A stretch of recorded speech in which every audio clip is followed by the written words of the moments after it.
said the caver. March 3rd. Due to the overwhelming number of requests I have received to tell about my discoveries and bizarre experiences in a cave not far from my home, I have created this web page. I will outline the events that happened to me during the past few months.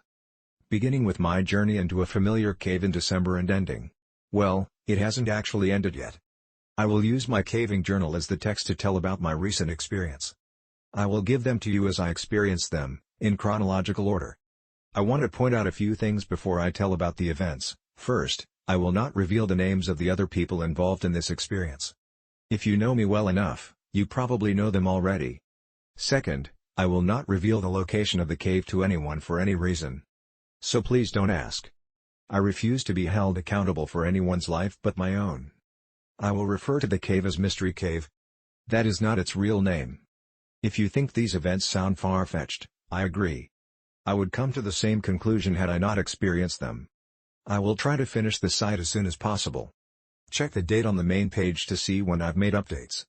I will do my best to convey the thoughts and feelings I had during the entire event. I will not use the actual names of the other individuals involved. I will include the entire relevant text of my journal. Only small parts of the journal will I skip. This will only occur when the entry has nothing to do with the experience in the cave, such as eating dinner after a trip, getting fuel or snacks, irrelevant details, etc. My journal is fairly thorough. I will merely summarize what I am cutting out of the actual entry. In an effort to present this experience in as accurate light as possible, I will type my journal as I wrote it, sans grammar check. Please overlook my errors. My additional comments will help to clarify the things I wrote in my journal. Caving Journal. December 30th.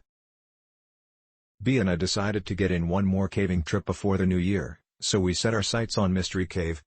Not a spectacular cave, but since neither of us had been caving in a while, it would be nice to go to any cave. There was a bit of excitement to this trip. There was a small passage in the lower portion of the cave that I wanted to check out to see if it was possible to get past it. It had a small opening, but lots of air blowing out of it.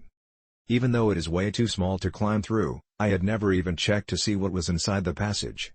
We got our gear loaded up and hit the road by 3 p.m. We got to the cave in great time, since B likes to drive fast. We anchored from the usual tree and began to rappel into the cave. I went down first and got my gear together while B came down. I will refer to B many times. We have been caving together for many months now. He was injured in a caving accident a few years ago and was told he would never walk again. Through hard work and perseverance, he not only walks but can get around very well in caves. The trickier parts of a cave might slow him down a bit, but he can make it. He patiently works through an obstacle until he gets past it. As for the reference to the small opening in the cave, there is a saying among cavers, if it blows, it goes. Meaning, if a passage has a good flow of air, it is probably worth investigating. After we explored all of the usual passages, we climbed down to check out the hole. The hole is located deep in the cave, near the lowest part of the cave. It is on the side of a cave wall, about 3 feet from the floor. To look inside the hole I had to kneel down to duck under an overhang of rock. I used my backup mini-mag light and held it inside the hole to see what I could see. I was excited by what I saw. The wall around the hole was about 3 to 5 inches thick. It led into a tight passage. The passage opened up a bit just inside the hole. It continued back about 10 to 12 feet in a small crawl space. After that it seemed to really open up. Although how much we couldn't tell. This could be a virgin passage. Obviously, no one has passed through this route, but there could be a way into the passage from the other side. To even get to the crawl space we would have to enlarge the opening. Currently, it is about the size of my fist. Once we get past the opening we would have a tight crawl back to where it opened up. It would take some work, but we thought we could do it. We sat down for a few minutes to rest and contemplate our plan of attack. While we sat there in the darkness we could hear the wind howling from the other side of the passage. It was a low, eerie noise. We could also hear a low rumble from time to time. No big deal, though. The cave is in the vicinity of a highway that has heavy trucks drive on it. We figured the rumble was the effect of the trucks resonating through the rocks. We determined that our best plan would be to haul a cordless drill into the cave to drill into the rock. Then we could take a bullpen and a small sledgehammer and break up the rock. It seemed pretty straightforward. We would widen the hole big enough to squeeze in and see what was on the other side. The efforts to haul all of the equipment down to the hole would be a pain, but we hoped it would be worth it. I named the passage Floyd's Tomb, after Floyd Collins. It seemed to look like the tight spot where Floyd spent his last miserable days on Earth. Floyd Collins was a caver back in the early 1900s. He got stuck in a tight crawl space and was unable to free himself. It is an amazing story that is detailed in a book called, Trapped, The Story of Floyd Collins. I think that was the title. I don't recall the author. Calling our passage Floyd's Tomb was not only a tribute to Floyd, but a commentary of the size of the passage. Ha ha. In retrospect, it is funny how simple I thought it was going to be. I figured a few hours work and we would be in.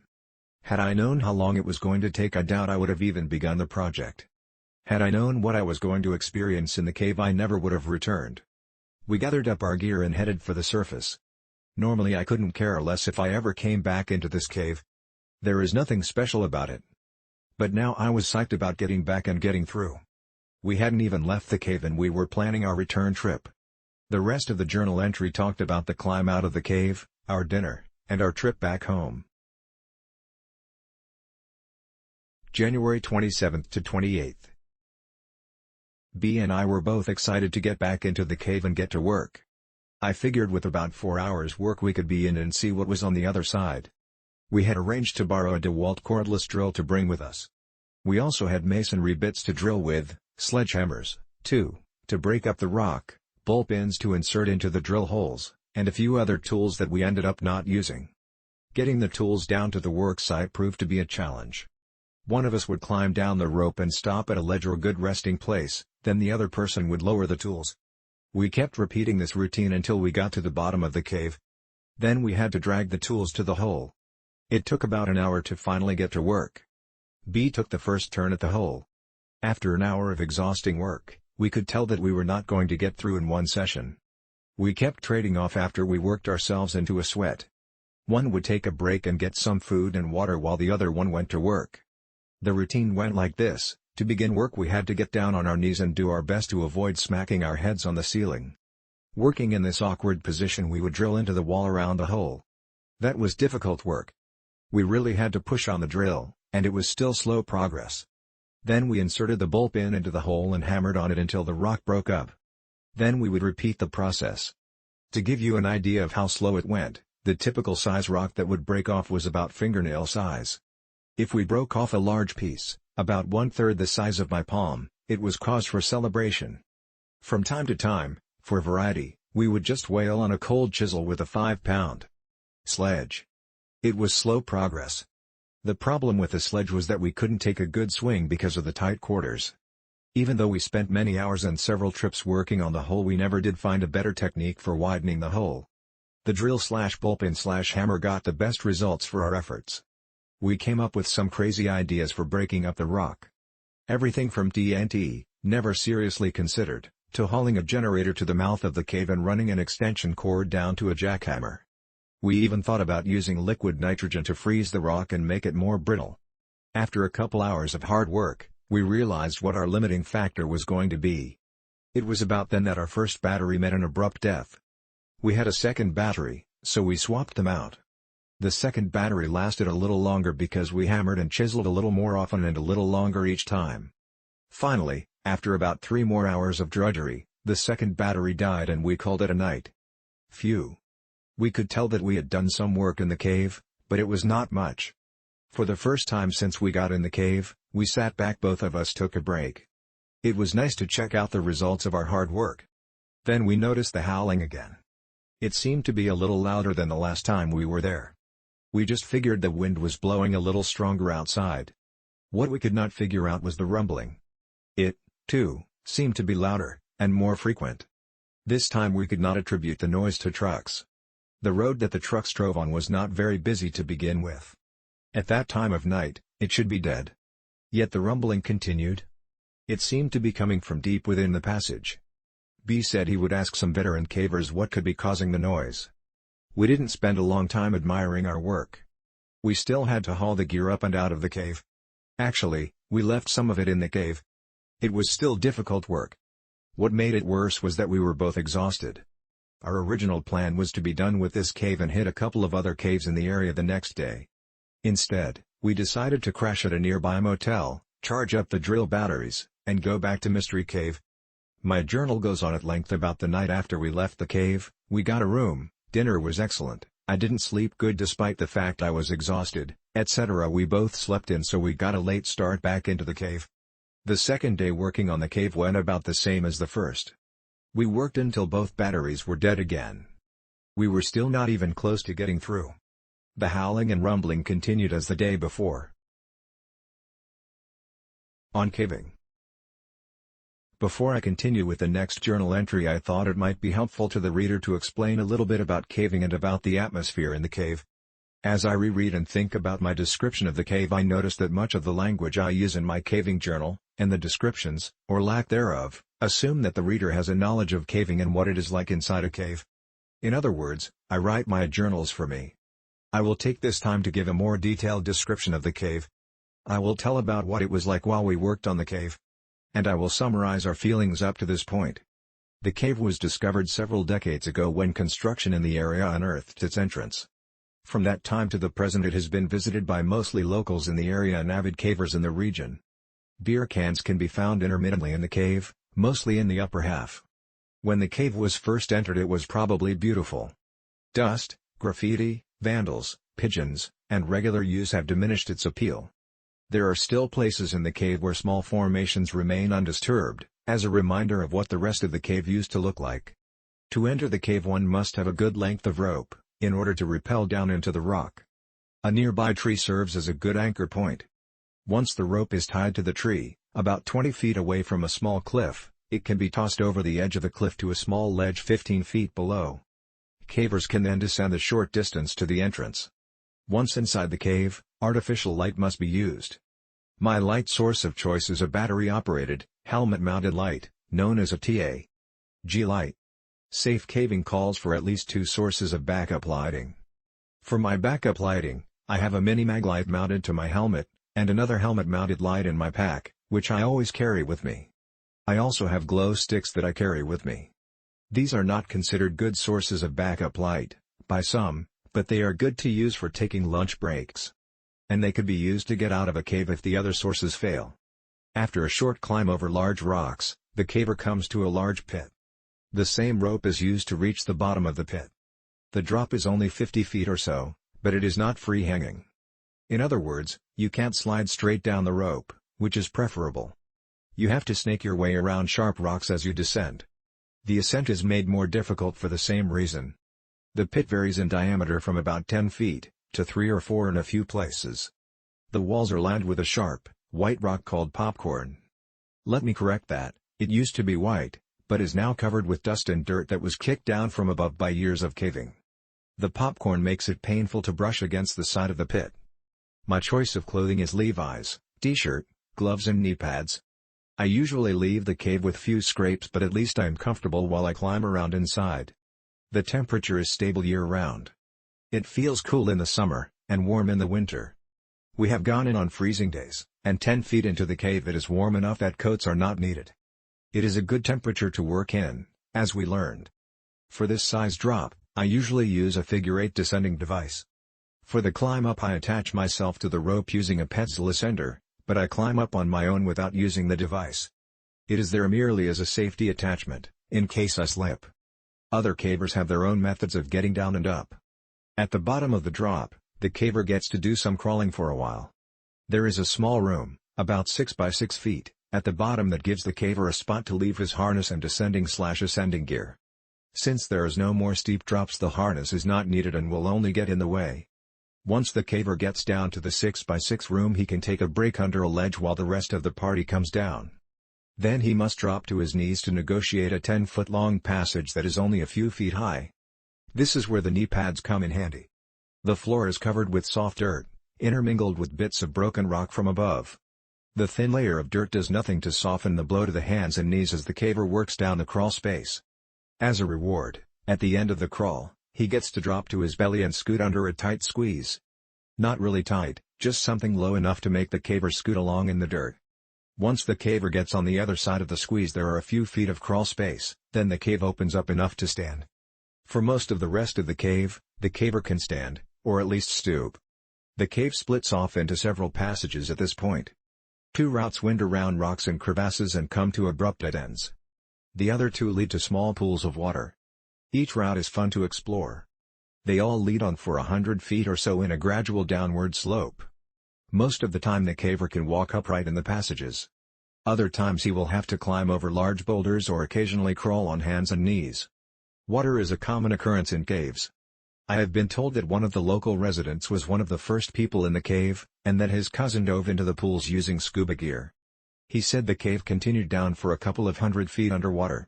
What they were hoping for, and what happens frequently, is that the passage comes up somewhere else, with virgin cave passages to explore. Unfortunately, I don't possess the knowledge to give more detail about the types of rocks in the cave. When we were drilling we would have some parts that were easier to drill than others. And there were different colors in the rock. But that is the best I can do to describe the makeup of the cave. At the point, the cave splits into 4 routes, the 2 passages that dead end are to the immediate left of the caver.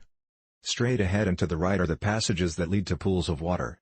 The entrance to the passage on the right is the largest of the 4. The arched opening rises nearly 10 feet in the air, ending a mere foot below the cave ceiling. As the caver enters the passage the ceiling gradually lowers until it is about 6 feet high. It continues at this same height for the 40 feet that the passage travels in a continuous direction. This section of the cave resembles a hard rock mine. Its arch nearly perfect and the floor flat and easy to walk on. It's easy to picture rusty mine cars on rail lines, and dust-covered miners with blistered hands gripping dull picks. The pseudo-mine comes to an end and the caver is once again forced to drop onto hands and knees and get reacquainted with the floor of the cave. This time the crawl lasts about 20 feet. The floor is sloping gently downward for the first half of the crawl. Then it gets fairly steep and slippery. Able-bodied cavers can still climb carefully down the slippery slope. When I go with B I carry the end of the rope that we use to get down to this point. I usually need to tie another short length of rope to the first rope to make sure he can use it to reach the bottom. The crawl lasts a few feet beyond the bottom of the slide. Over the next 10 to 12 feet the caver slowly begins to regain the standing position. After walking a few feet and climbing down a short drop-off the caver arrives at a small level area which has a passage leading down immediately to the left. The passage ends 75 feet later at one of the small bodies of water. To the right is a rock wall. Straight ahead is an indentation in the wall which goes back about 3 feet. On the wall at the rear of the indent is a small hole, about the size of a softball. To get near the hole the caver ducks under an overhang and kneels upon the rocks that rise above the floor by a few inches. By the time the caver reaches this point, he is either warm or sweating and the first thing he notices is the cool breeze blowing out of the hole. It was my recognition of this hole as a potential doorway to unexplored portions of the cave that ultimately led to this telling of my experience. As has been my tradition for all the years I've been caving, the party reaches a point in the cave, usually at the deepest part of the cave, that all lights are extinguished. Complete blackness fills the eyes. For a moment the individual caver strains the eye muscles, focusing in and out with the expectation of catching a crumb of light somewhere in the false night. After several futile moments, the caver turns his head at a sound, perhaps another caver, only to have the other senses return, and then heighten. The sounds, smells, and feelings that have been overlooked to this point come racing to the caver in perfect detail. The pain of their own behind sitting on the cave floor. The smell of dust, sweat, guano. The sound of modern material shifting on age-old rock as cavers attempt to find comfort on this solid foundation. At the back of every caver's mind at this time is what if? What if a person had to climb out of the cave with no light? Would he make it? Would he find all of the turns and bends which got him to this place? If not, would a rescue party find him in time? The depth of darkness recognized at this time is something that is rarely experienced outside a cave. Many first-time cavers erroneously declare that they have to hold their hand to within 2 or 3 inches of their face before they can see it. The truth is the human eye is incapable of seeing in an absence of light. If they did not hear something coming toward them, they would feel it before they saw it. Complete and total dark. This exercise is a great way to remind people to take backup lighting. As we proceeded to work in the cave we developed a system pretty early and little changed in succeeding trips. The first time in the cave, B took first shift at chipping away at the opening. After about a half hour he needed a break, so I took over. He told me what worked best and I continued doing the same. We would try new things from time to time, to use new muscles, but usually stuck to the same method. We would use the masonry bit and press on the drill as hard as we could and drill out a hole in the rock. Safety glasses and dust masks were worn while working. Then we would insert the bolt pin and hammer it into the rock and break out small chunks of the cave. Then we would drill another hole and repeat the process. Occasionally the drill would hit a soft spot in the rock and that step would be shortened. We would work until we became too tired to continue, then B and I would trade. While one of us was working, the other would remain in the darkness and either eat or drink, or just lay down on the cave floor, padded by rope bags. After just a few rotations we were tired enough to catch a nap while taking our break. The only light we used was the helmet light on the head of the worker. Since it was pointing toward the hole, the resting person was left mostly in the dark. This was a welcome benefit, since the resting person was usually, well, resting. The rest break was also a chance to cool down a bit, which didn't take long in the cooler temperature of the cave. Fortunately, the temperature of the cave allowed us to work pretty hard and not overheat much. I remember that I frequently looked in the hole and thought, hey, it's big enough. I think I can squeeze through, only to be disappointed in my attempt. However, even after the first attempt and failure, I knew that I would keep working on the hole until I got through. This despite the fact that I knew it would take many more hours of hard work. It actually became an obsession with me. I tried to get out to the cave and work as often as I could. I hoped that the passage led to a larger undiscovered cave that we would be the first ones to enter. I guess the explorer in me wanted to find a new frontier there in the cave. Since B is such an avid caver, he was motivated by the same desire to find a new unexplored cave. What we did find was not at all what I expected. February 10th. Scarcely 2 weeks had gone by and already we were on our way back out to work in the cave. We admit we have become obsessed with the idea of getting through the passage. That may be a sign of how exciting our lives really are. It's not that we think there is going to be something great beyond the passage. We just like the idea of being the first humans on the face of the planet to set foot in a virgin part of the cave. Although if we found a hidden treasure, that would be fine with us. We got a late start and drove part of the way in the dark. When I tell people that I go caving at night, they wonder why. They don't stop to think that it is always night once you're inside the cave. All the way out to Mystery Cave we talked about new ideas to speed up our work. B also told me he talked to some caver friends of his that came up with an explanation about the rumbling noise. They thought it might be the sound of water deep within the cave. Possibly a waterfall. They couldn't really explain why the noise seemed to come and go. To me, it is just one more reason to get through. So we can solve the mystery. This trip we took B's dog, Whip. She is a Jack Russell Terrier. I was not at all concerned about taking the dog into the cave. We have taken her before. She answers the call of nature before we go in, and then waits until we get out again. Also, she is well behaved inside the cave. We simply had to lower her via a custom-made harness until she reached the bottom of the main drop. Then she negotiated the rest on her own. She loves to explore, but won't go out of our sight. She doesn't have a light attached to her, so she has to wait for us. Another reason I didn't mind bringing Whip along was because we planned on putting her into the small hole and see how far into the passage she would go. That might give us an idea of what is on the other side. We knew that if there were a drop-off that we couldn't see, the dog would turn around and come right back out. We thought we might have to do some work on the hole before even the dog could get through. Despite working in the dark of the night, we were able to rig up and get down pretty quickly. We didn't take as many tools as last time. Plus, we left some in the hole so we wouldn't have to haul them out and back in again. I did manage to get 2 more batteries for the drill for a total of 4. Also a few more masonry drill bits. Even with the dog, we made good time getting down. Then something bizarre happened that I can't quite explain. The dog began exploring as soon as we let her off the rope. She was in hog heaven, sniffing and darting about around our feet. She would run from one person to the other as we made our way back to the work site. At the point, the cave splits into 4 passages, the dog seemed to run out of juice. She just stuck right by either B or me. That seemed kind of odd. As we progressed further into the cave, she would only stay by B. She seemed edgy. Like she saw something she didn't like. As we approached the short drop-off before the hole, she stopped and would only come further after we coaxed her. The hair on her back stood on end.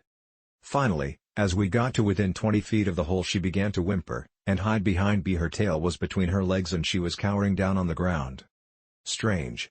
I have seen her square off with dogs twice her size, but now she acted as if Satan himself was lurking in the darkness. I figured there must have been animals that used the cave as a home, and Whip smelled their scent. Too bad it upset her, because there was no way she was going into the passage. We decided that with this new development, the nervous dog, one of us would work while the other stayed with the dog a few feet away from where we normally rested. We got right back into a routine of drilling, hammering, etc. With our extra supply of batteries, we were able to really push hard on the drill and not have to worry about using up the batteries. This did not make our work any easier, but it did speed things up a little bit. Progress was still slow. I really didn't mind, though. My journal goes on for a while about the progress we were making. The entire time we worked, Whip did not move. She just laid there on a rope bag, shivering. She would whimper from time to time. One thing I didn't think about at the time was that she would not take her eyes off the hole. We should have been more observant of this intuitive animal. We were on our fourth battery when the second bizarre thing happened to us. B was working. He had just finished drilling a hole and was getting ready to hammer the bullpen when he stopped working and looked into the hole. I was kicking back, almost asleep, and hardly paying attention to B. He had a light by his side to illuminate the work area. I could see in the eerie glow a puzzled and intense look on his face. He looked over at me and shook his head. I asked him what was up. He said that he swore he'd just heard a strange noise emanating from the hole. He said it sounded like rock sliding on rock. Sort of a grinding sound. I assumed his ears were just ringing from the drill. He didn't wear any earplugs this trip. He assured me he heard what he said he heard. I didn't have an explanation, so I went back to dozing. B sat in the quiet of the cave for a long time before he resumed work. Also, he would stop from time to time and just listen. B is very grounded and not one to pursue some imaginary sound. I believe he heard something, but I'm not too concerned about what it was. I assume we will figure it all out once we get through the passage. The final battery lasted another hour or so. We were sitting around talking about our progress when I decided to see if I could get my head through the hole. My head easily fit, but there was no way my shoulders were going in.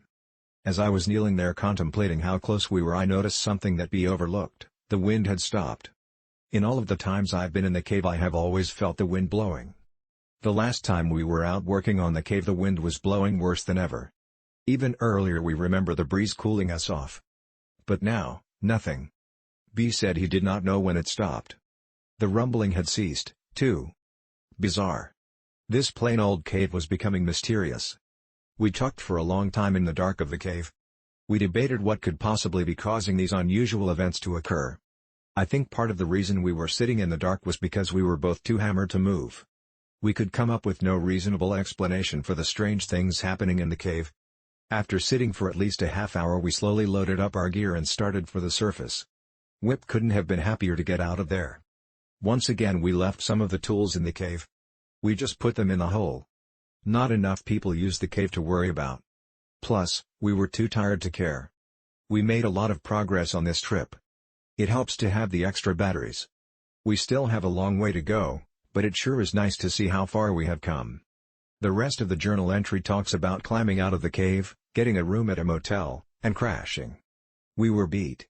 In retrospect, I can't believe how casual we were about everything that was happening in the cave.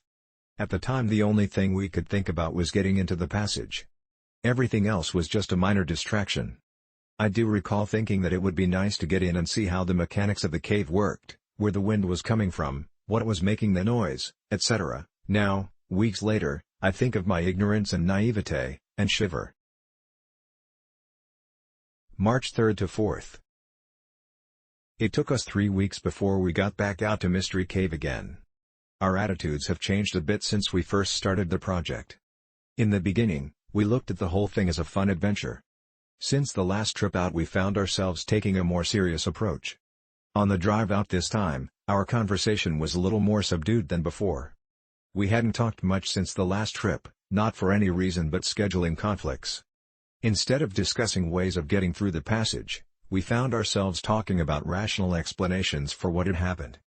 Neither one of us had any ideas that would explain the unusual occurrences we experienced on the last trip. We were amused to find out that neither one of us had talked much about the last trip to other people. That is a complete reversal from the other trips.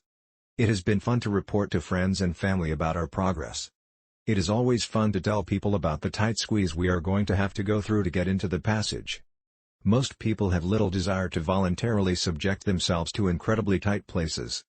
Actually, neither do I, but I will do it in order to get to the other side. Good motivation. We left town early in the afternoon to beat traffic. I don't really recall what time we finally got to the cave. Like I said, the mood was subdued. We got rigged up and started down. Obviously, B left the dog home this time. We took essentially the same gear as the last time. We left some of the tools in the hole to save our backs the agony of hauling the extra weight. Even with the gear, we got down in good time. We really have a good system for getting up and down. There was only one minor mishap this trip. B scraped his arm on the descent. Not real bad, fortunately. He waited until we got all the way to the hole to patch it up. It was just a superficial cut. While he was getting the wound cleaned up, I started working. We both took note that the breeze was back and the rumbling present. We had 4 fresh batteries and 4, or maybe 3.5, fresh arms. I had high hopes this would be the day. It started out pretty slow. When we first started working on the hole, the thickness was about 3 inches. As we have enlarged the hole, the thickness has increased. As a result, our progress has become slower. Still, we continued with as much energy as we could put into the work. The hole was big enough, at least, for me to put the hammer into the hole for reference, then put the camera into the hole and take a picture of Floyd's tomb. It's been nice to see the pile of broken rock below the hole get bigger and bigger. We have both realized that we are just going to have to put in a certain amount of work in order to get through, so we just get down to business. We don't usually talk much while we work, since one of us is making a lot of noise with the drill or hammer. Break times are used to chat momentarily about whatever topic pops into mind. The breaks take place whenever the guy that's working decides to switch roles. We both put in some pretty good work sessions.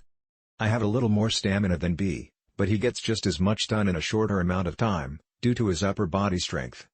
We still celebrate the small victories we encounter along the way. Whenever a section we've been working on crumbles, we cheer. On the rare occasion that a fist-size rock falls from the entrance, we whoop and holler. That's one small chunk of earth that no longer separates us from whatever lies on the other side. I still harbor the fantasy that there is a hidden entrance to the other side of the passage, and years ago Spanish explorers hid their treasures in the cave and sealed up the entrance. And it has remained untouched until we find it. B has a more realistic, although more mundane theory. He figures there is more cave on the other side. We'll see who is right. This trip out I wanted to see if we could speed up the work by using larger masonry bits. I purchased some good-sized ones at the hardware store, at a good-sized price. One was larger in diameter than all the rest. The other was smaller around, but longer. I had pretty much concluded that the big one might be too big, and I was right. We tried to get it to go into the rock, but progress was very slow. We tried pushing for all we were worth and all we got was tired. The larger bit just created too much friction area for our strength. It might have worked with a hammer drill, but we didn't have one. The longer bit worked fine with our drill. We relied on it for most of the work we did this trip. I thought we were going to be out one bit, and a drill in my hand, when the bit broke off toward one end.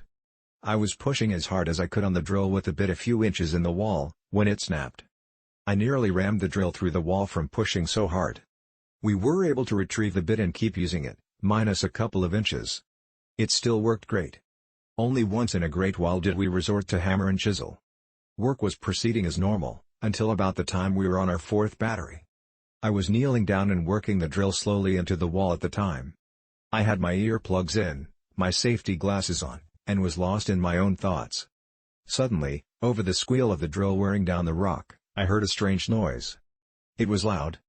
I could hear it over the noise of the drill, even though I had the earplugs in.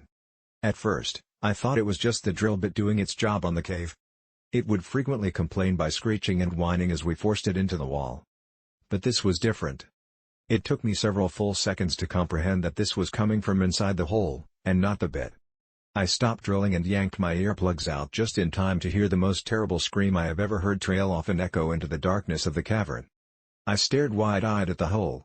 For several moments I didn't move, nor did I breathe. I turned to look at B. Moments earlier he had been lying on the rope bag catching a nap. Now, he was standing upright, mouth open, with a look of concern on his face. I turned and looked into the hole again, half expecting to see a demon face staring back at me. Nothing was different in Floyd's tomb. I fixed my gaze on the back of the squeeze, where the limits of my light reached. There was no motion, only darkness beyond the reaches of my light. In the complete silence that followed I could hear my heart pounding in my ears. Not another sound could be heard in the cave. Suddenly I heard a scraping noise behind me and straightened up. I nearly knocked myself out hitting my head on the overhang. It was just B moving to turn on his light, but I was so wired it nearly sent me to my grave. B spoke and again I jumped. He said to get some rocks and put them into the hole. He explained that whatever animal had made that noise might be able to get through the hole. I immediately grabbed a few rocks and hoisted them through the opening. Using the handle of the sledgehammer I slid the rocks as far back into the tunnel as I could reach, creating a wall between us and the other side. Since the squeeze is so small it didn't take long. The entire time I was doing this, however, I was thinking that the noise certainly did not come from an animal. I didn't know if B really thought it was, or if he was just trying to convince himself. I didn't say anything to him about what I thought. From the time it happened to the writing of this journal entry, 2 days later, I have tried to come up with some possible source for such a noise. To describe it I would say it sounded like a cross between a man screaming in fear, and a cougar screaming in pain. It sounded like it came from the hole and was roughly 100 feet away. The horrific noise reverberated through the cave, and through my ears. B estimated the scream lasted 8 to 10 seconds. My best guess is about 5 seconds. 3 seconds while I was drilling, 1.5 seconds to drop the drill and yank the earplugs, and half a second of sheer terror.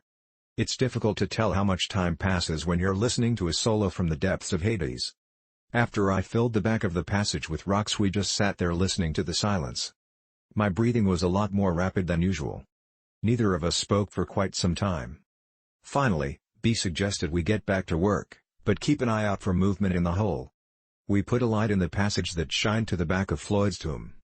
It was only at this point that we realized the wind had stopped again and the rumbling could no longer be heard. To say I was nervous would be an understatement. I didn't say anything to B, nor him to me. Back to the drilling. B took over the work, which was fine with me.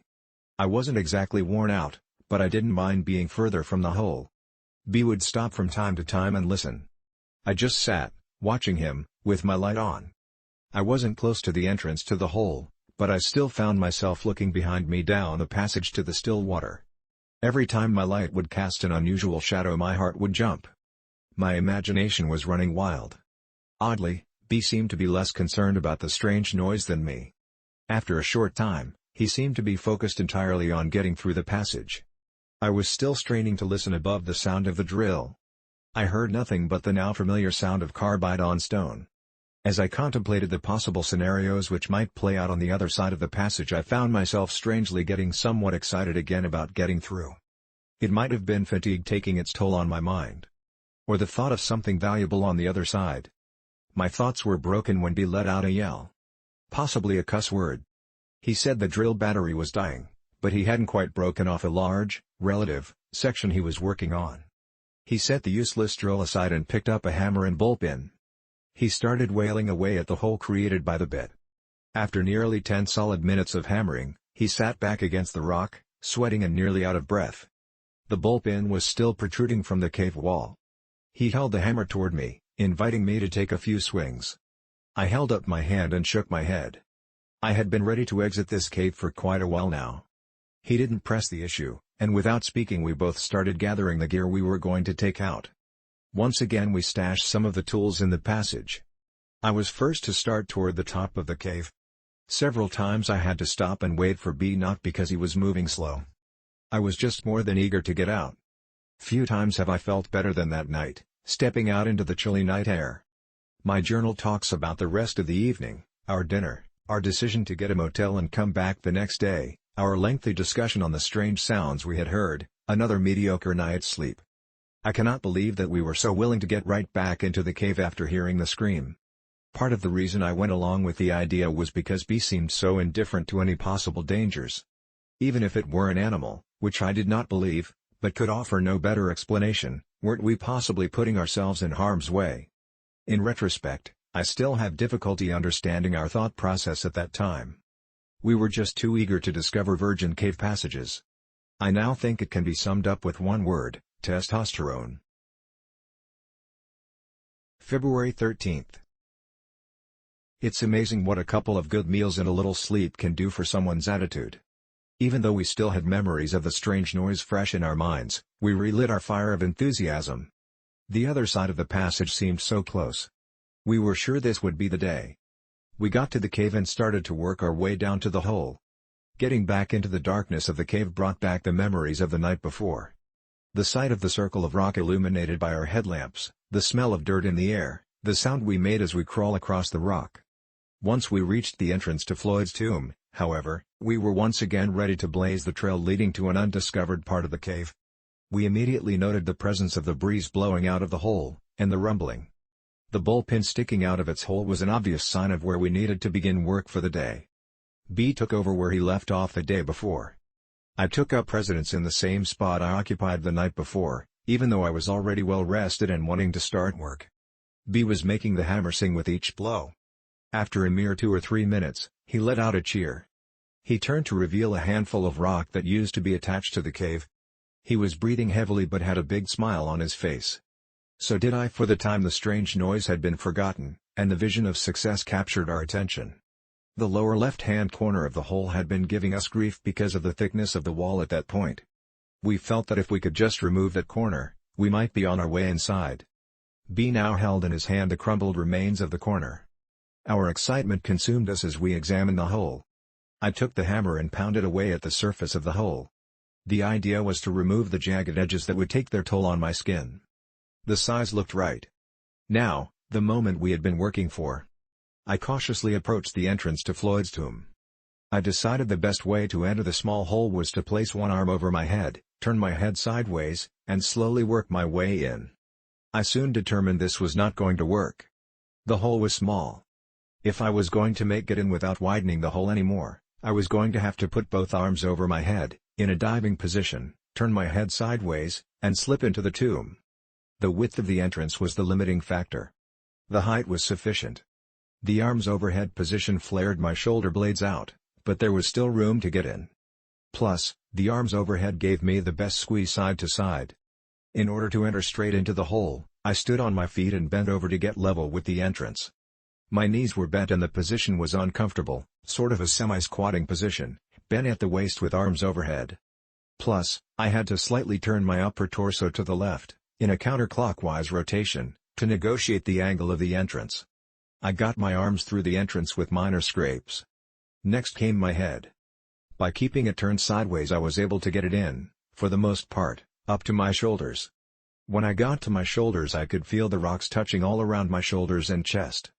It was not stopping me, but I was definitely scraping many surfaces of my body.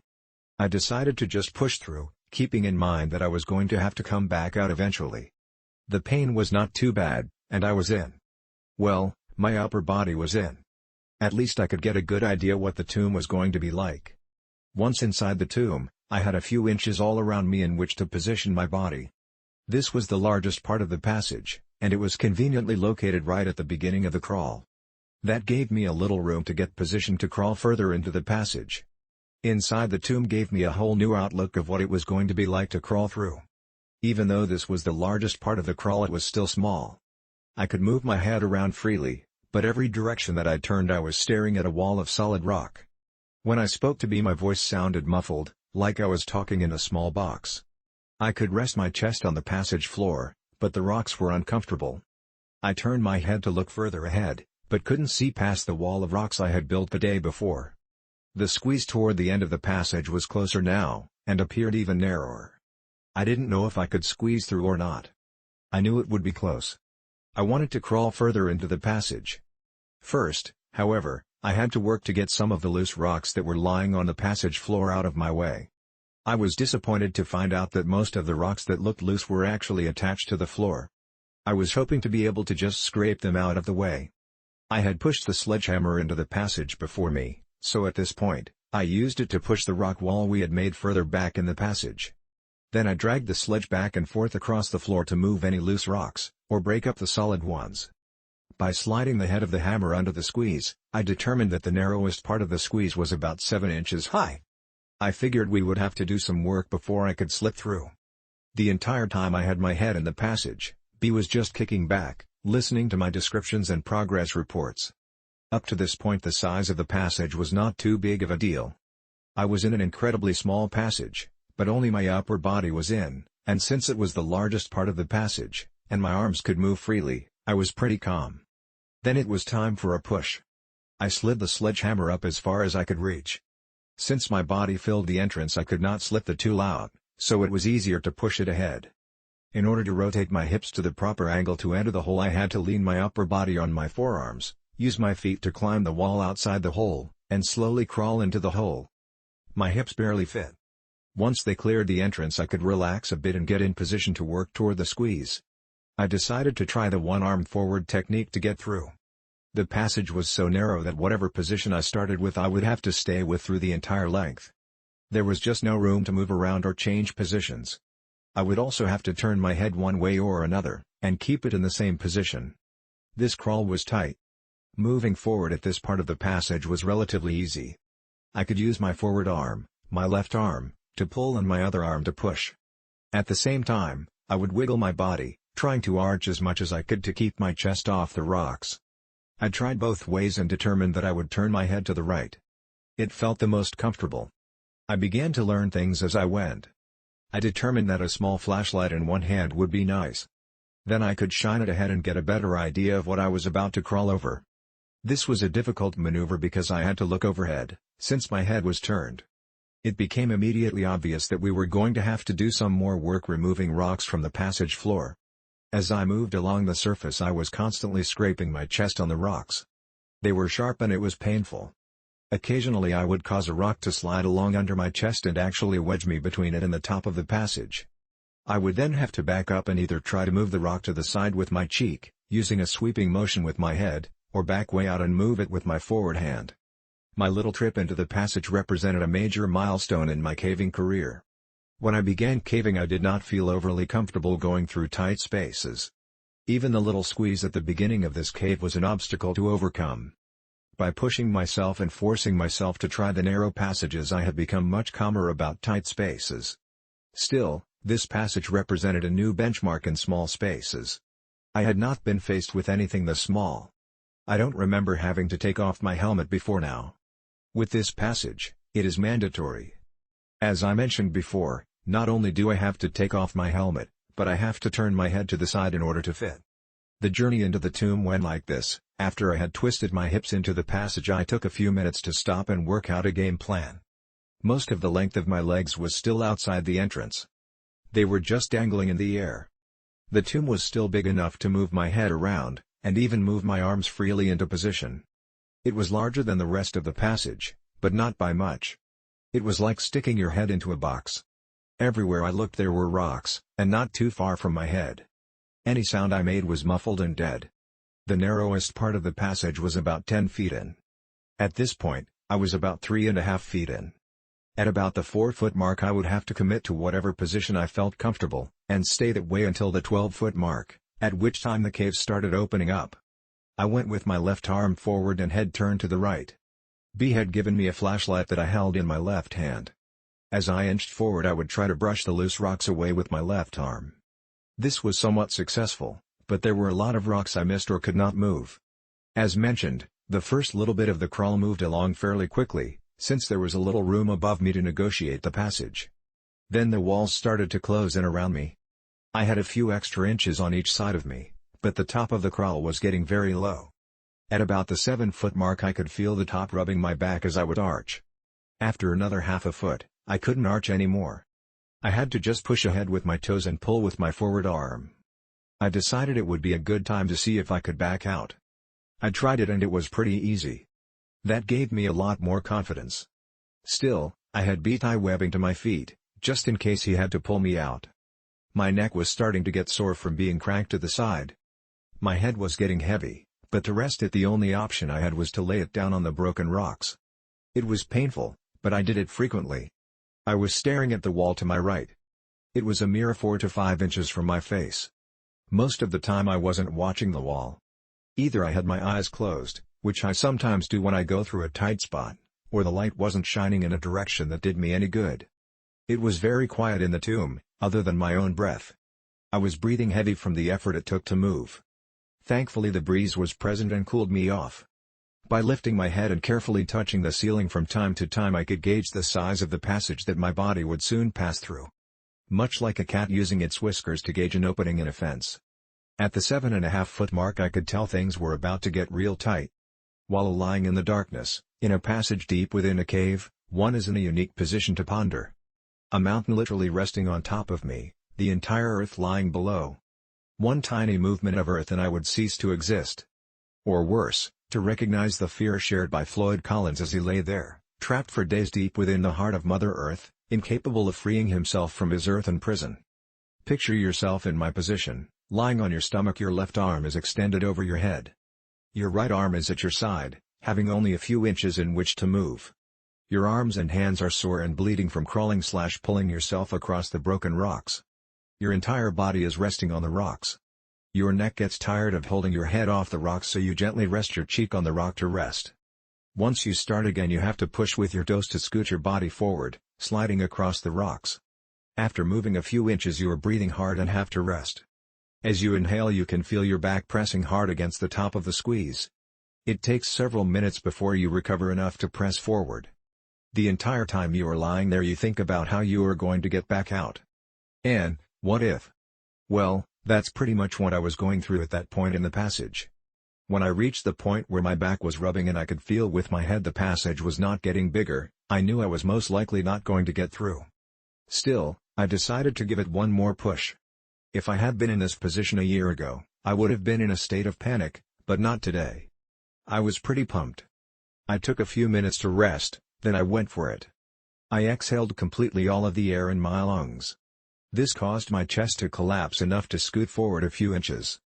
Because it takes so much effort to scoot, I only went a few inches before I had to stop and breathe. As I inhaled, my chest pressed hard against the floor and my back against the top. It took a little longer to get my breath back. Unbelievably, I did it again. Exhale, scoot, rest. Again, only a few inches. Repeat. I took a few extra minutes to enjoy this position. Pinned in this small passage. Wow, I could not believe how relaxed I was. I tried one more time to exhale and scoot. My back was rubbing too much to continue. Despite the failed effort, I was psyched. I took several long minutes to lay there and recover from the effort. B had been encouraging me the entire time. It was fun to hear him cheer as he saw my shoes go deeper and deeper into the hole. Backing out was not too difficult, but did take some work. I encountered the same obstacles as when I went in. After I wiggled my hips out of the hole, which took some time, I had trouble getting my shoulders out. Both arms were overhead at this point. My shirt was getting caught on the rocks and my shoulders were brushing the sharp rocks. After struggling to find a good position I gave up and just pulled my upper body out. Scrape. My shirt pulled up over my head, and I had some nice scrapes on my shoulders, but I didn't care. To me this trip was a success. I had pushed myself beyond what I thought was possible. I kneeled at the entrance and looked into the narrow passage I had just been in. The rock wall was now at the 11-foot mark, I had pushed it a little with my forward arm. The smallest point was at the 9-foot mark. We were close. Between the work and the excitement I was tired. I just sat on the rope bag, grinning. Phew. What a trip. The rest of the journal entry talks about the usual, our climb out, dinner, trip home, etc. On our way home, we brainstormed and came up with some ideas that would help us get through. We both invented some tools to remove the rock on the floor deep within the passage. We were both very excited by this trip. I, from pushing my limits in the cave, and B from his success in climbing out of the cave. This was the first time he was able to climb all the way out without the help of climbing devices, nor my help. It was a personal success that showed the progress he has made since his accident. Pretty cool. I remained amazed that we could so easily forget the terrifying moment we experienced just the day before. All had been forgotten, with a strange noise being blamed, in our minds, on some rational, harmless explanation. April 7th. Prior to going back out to Mystery Cave again, we spent a lot of time preparing. We made a squeeze box, which is a wooden box the opening of which can be adjusted in size. We could then crawl through the opening and measure to see how tight of a squeeze we could fit through. From that, we were able to determine that I need about 8 inches in height to get through the smallest portion of Floyd's tomb. That meant we would have to scrape out about an inch from the floor of the passage. We also learned that the best position I would need to get through the passage would be on my stomach, with my arms by my side. And of course, my head would be turned one way or the other. That position allowed my shoulder blades to drop to their lowest point. In order to move, I would push forward or backward with my toes. It sounds difficult but felt adequate. Later it proved to work sufficiently. The second thing we did to prepare was to construct the tools we invented to work within the cave. I came up with a clever way to chip away inside of the passage without having to climb inside. I had my neighbor weld together several lengths of steel pipe in a manner that would allow us to take it apart while we climbed down to the tomb, but still have the strength necessary to hold up to a blow from a hammer once it was together. We made our own tips that we could screw into our pipe to reach the area we needed to work on. B came up with a cool design for a scraper using angle iron. He had his neighbor weld it together. It proved to be an invaluable tool for scraping and removing the rock. We were both proud of our inventions. I also made a device to hold my drill that attached to our pipe. We ended up not using it since B's scraper device worked so well. I took an oath. I made a vow.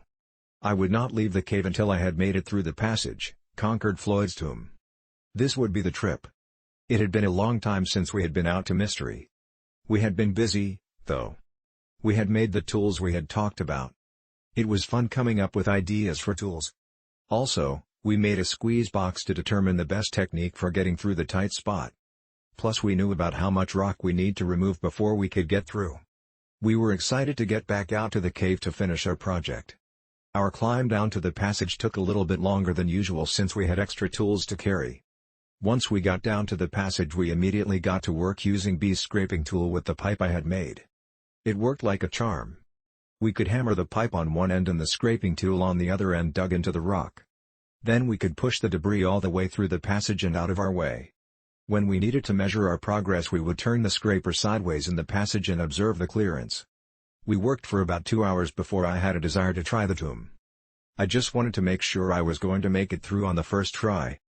B made one more sweep of the passage floor, clearing any loose rocks from where I would be crawling, and pushing the wall we had made to the back of the squeeze. I made preparations for the crawl by fashioning duct tape suspenders to prevent my shirt from sliding around while sliding across the rock. I went with a flashlight in my hand, even though my hand would be at my side. I knew I would need it once I got through. As an expression of faith, I did not tie a rope to my feet. I was confident I was going to make it. Finally, I made the attempt. Although I didn't mention it in my journal, we did notice the breeze was back, and the rumbling present. Since we didn't do any work to the entrance I had to go through the same dance routine to even enter the passage. Once I got my upper body through the hole I shined the flashlight ahead of me to work out a plan of attack. The passage didn't seem any bigger than last time I was there, but most of the work was done deeper in the squeeze. I paused for a few minutes, then twisted my hips to get my lower body in. I slowly inched forward as my entire body slowly filled the passage. Before I was completely in I got into position for the push. I dropped both of my hands to my side and turned my head to the right. Then I began to inch forward. Once my toes were inside the cave I used them to push forward. To keep from scraping my body I would walk using my shoulders, knees, and toes. Progress was slow but steady. That was fine by me. A foot or two before the tight spot I could already tell there was a little more room. Even so, I began to touch the roof of the passage with my back. This time, however, I was able to continue moving forward. I reached the lowest point in the passage and I could tell it was still going to be tricky. Even with the work we had done clearing out the loose rocks, I still felt sharp pebbles rolling under my chest as I slid along. When I could feel my back brushing the top of the passage in several places, I reverted to my technique of exhaling. Before I began, however, I took a minute to lay there in the passage. I could see the glow of B's flashlight as the rays of light managed to squeeze past my body. I could feel the cool breeze evaporate the drops of dirty sweat on my forehead. I could feel 1,000 sharp edges dig into the surface of my skin. I felt the twinge of excitement as I realized that the goal we had set out to achieve weeks ago was about to be realized. This thought alone made me want to keep moving, no matter how tight the passage became. I breathed in and out rapidly for a few moments, then began. Exhale. Scoot. Stop to catch my breath. Repeat. After just a few inches of scooting, I could raise my head off the floor of the squeeze and tell that the passage was beginning to open up. I relayed this information to B and we both took a few seconds to celebrate. During the rest of the slide through the passage, B was cheering me on. Virgin Passage and Neil Armstrong territory were the phrases he kept repeating. I was grinning ear to ear. Even though the passage was beginning to get larger, it was still slow going. I had to continue scooting along for another 1.5 feet before I could slide my arms underneath me to use them to crawl. At that point, I felt my journey was essentially over. I was able to sit up slightly and move the rock wall we had erected several trips ago. Those rocks served as a somber reminder that a little caution would be wise. I shouted back to B that I was through. We both took a moment to congratulate ourselves on our success.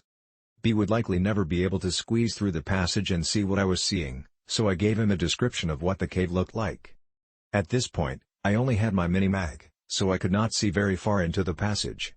The end of the passage made a gentle right turn and seemed to go for a ways. I was unable to do anything at this point but sit, due to the size of the passage. All of the broken rocks we had pushed through Floyd's tomb were around me at this point. There were no other signs of human intrusion. I had to wait until B passed me my helmet light to get a better feel for the cave. B used the pole we made to slide me the end of a rope. Then I was able to pull all of my gear through the squeeze. The first thing he sent through was my helmet and light. After I got the light fired up, I was able to see our new section of the cave. Ours. It was an exciting experience to see the results of hours of hard work over the course of several weeks. At this point, we still had no idea what the cave had to offer.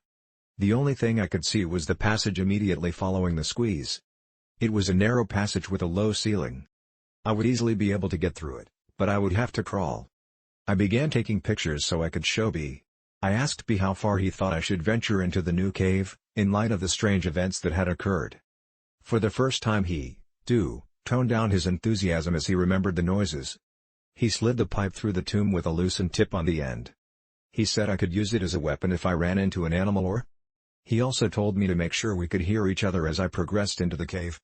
Even though we were at least thinking of the possibility of running into trouble, we never really considered the fact that if I got into trouble B would never be able to rescue me, and in fact, no one would be able to get to me for many hours. If I were in serious trouble, as in hurt, there was no way anyone would be able to get to me in time. But, symbolic of the whole experience, we were focused on our goal, and not the potential dangers we faced. So far we had dodged the proverbial bullet.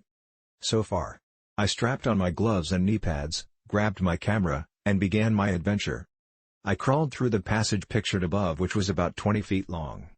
At the end of the crawl the cave bent slightly to the right. I would have to climb up a gentle slope, but then I would be able to stand by the end of the next section of the cave. The next section was about 40 feet long.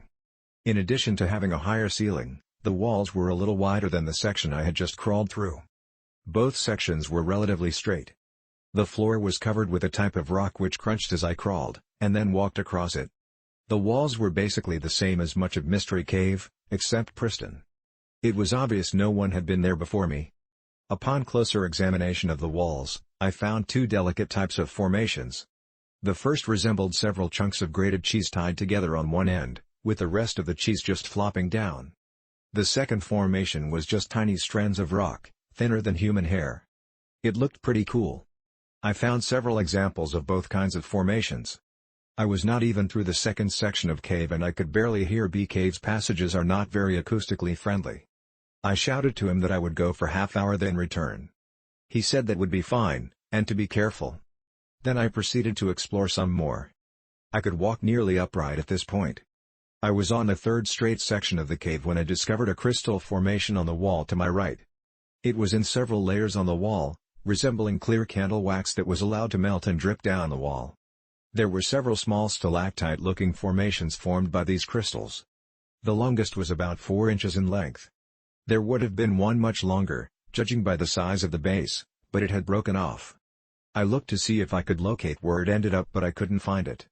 The passages continued on for another 100 feet or so before the cave opened up a little. It was at the end of a short straight segment of the cave. At the very end of the segment, the cave made a bend to the left and opened up into a room. Just at the point where the room began, there was a round rock that appeared to be leaning against the wall. This seemed odd, but singular formations are common in caves so it is by no means unique. I had crawled and stepped over several large chunks of rock that fell down from the ceiling, but this one was more round than the others. Once past the rock, The room opened up to a height of about 15 feet. It was about 15 feet in width and about 30 feet in length. At the far end of the room, there was another passage leading straight out. As I entered the room I had an eerie feeling. It was like the old saying that I felt like I was being watched. Once again the excitement of the new find faded, and the memories of the mysterious side of the cave crept back into mind. Suddenly I felt very alone. Fortunately for my ego, I was nearly out of time and had to get back to B before my half hour was up. I took several pictures of the room. I was going to just get a feel for how long the next passage was when something caught my attention. On the left side of the room on the wall at about eye level, I discovered what appeared to be hieroglyphics. It was a single drawing that almost appeared to be just part of the rock coloration. It looked like very crude representations of people, standing below a symbol. I was pumped. This meant that there had to be another entrance to this cave. Even if the entrance was closed or blocked, it might mean an opportunity to open it and get B into the cave. I took another look at the drawing to make sure I could describe it to B, then I took some more pictures and headed back to B. When I got back to the squeeze I could barely talk fast enough to let B know everything I had discovered. He was just as excited to hear about our newly found treasures. As we debated what our next move would be, I began to send my gear back through the tomb to B. I told him it would be best if we got someone else to come back with me, in case something happened. He agreed. Once I got all of my gear through I was faced with the wonderful task of having to negotiate Floyd's tomb again. Theoretically, a person should be able to get out of a passage he just crawled through by simply reversing what he just did. If he contorts his body a certain way to get in, he should be able to get into the same position to get out. In practice, this may not prove to be possible or practical. Such was the case with the tomb. I determined in advance that I would attempt to go head first back through the squeeze. I knew that I could definitely make it by going feet first, but that would mean backing up all the way through the tomb. That would take a long time and be very exhausting. My only concern in going head first was when I got to the end of the squeeze. I would have to get through the hole we had made without the benefit of being able to twist my body. Oh, well. I chose to go head first and deal with the exit when I got to it. I started into the squeeze very close to the tight spot, so at least I would have it over with soon. It turned out to be tricky getting through. I had to shift my hips to the right a little to get through. But I just kept plugging away at it. My hands were once again by my side. My head was turned to the right and I was scooting with my toes. And once again I was using my head as a gauge to tell when I was at the tight spot, then when I was past it. I seemed to get tired a little quicker on the way out. Must have been from all of the work we had done to get through. I was a little over halfway through when something bizarre happened. I was laying there taking a brief break when I heard a sound deep within the cave. It was the faint, but distinct sound of rock sliding on rock. My blood froze in its veins. I couldn't move. I just lay there straining to hear the sound again. Nothing. I quickly began to scoot toward the exit. I didn't mention the sound to B, but I did recall one of our earlier trips when B said he heard the same thing. The task of getting out of our hole turned out to be as painful as I thought it would be. I had to put my arms overhead and force my shoulders through the hole. I definitely left some skin behind as I slipped through. B helped me as I wiggled my upper body out of the passage. Then I could catch myself and ease my lower body out of the tomb. I was out! B and I shook hands and began to load up our gear. I was trying to listen to any sounds coming from the hole, but we were making too much noise gathering our stuff. As much as I looked forward to getting into the passage, it was a relief to get back out. That is pretty much how I feel about caves in general. I love to go in, but I feel good when I get back out again. Something strange happened with the pictures I took in the new part of the cave. The pictures I took in the passage leading up to the large room all turned out just fine. Strangely, none of the pictures taken in the room turned out. Pictures of the round rock, and more importantly pictures of the hieroglyphics I saw. Pictures taken before and after the room turned out great, but the negatives of the photos taken in the room were clear. Nothing. April 14th. This is the last picture before I entered the large room. At the end of the passage, partially hidden in the shadows, is the round rock that I saw. Here is the same picture with the round rock outlined. You can't really tell from these pictures what you are looking at, but they are the only ones I got of the round rock. Only a couple days elapsed before B found someone who wanted to explore the passage with us. B told me he talked to a few other people who couldn't make it because of scheduling conflicts. He said they really grilled him for information about the cave and about the passage. He would not tell them which cave it was to ensure that we explored it to our satisfaction before we made it known to the public. Even the guy who ended up going with us did not know which cave until we were very close to it. And he was sworn to secrecy that he would not reveal the location of the cave to anyone on the planet. I won't identify him by name, so I will just refer to him as Joe. Joe, B and I set out early in the morning to make sure we could spend all the time we wanted in the new passage. When we got to the cave we were able to rig up and descend rather quickly. It helps when you don't have to haul half a hardware store down into the cave. Joe was impressed by our work. Even B and I took a minute to pat ourselves on the back for all of the hard work we put in. And for the fact that we made it through. Joe is a rather thin caver who has had a lot of experience in caves. He said this might be the tightest squeeze he had been in, but it didn't bother him. I knew that physically he would be able to make it, since I was bigger than him and I made it. He was just as excited as us to get through and get caving. Maybe more. He quickly got ready and was waiting to hear what the plan of attack was going to be. I figured I would send him through first, since he was ready, and I would follow.